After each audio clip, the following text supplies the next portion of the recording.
Hello everyone and welcome back to a new video. In this video, I'm going to show you guys how you can unlock Auction House in NBA Live Mobile.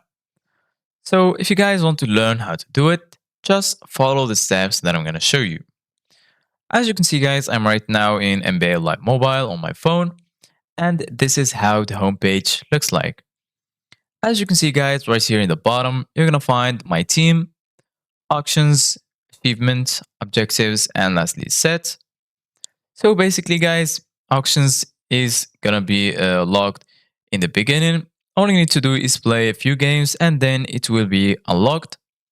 Once it's unlocked, you can click on it.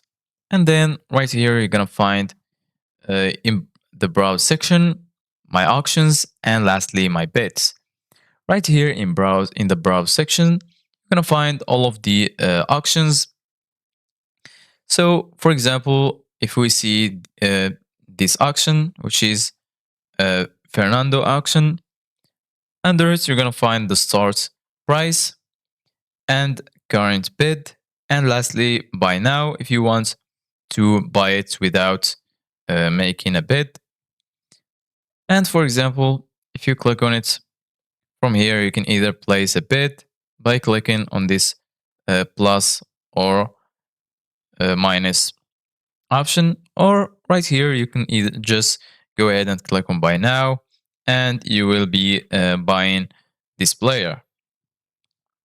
Right here in the top, you're going to find also my auctions. And if you click on it, you're going to find all of your current auctions. As you can see, guys, I don't have any auction. Right here, you're going to find the message. You have no auctions posted. Tap the sale button to post an auction. Right here in the top, as you can see, guys, if you click on sell, you can sell any player that you have or any item. And you can also set a price and then make it in the auction house. Thank you guys for watching. See you guys in the next video.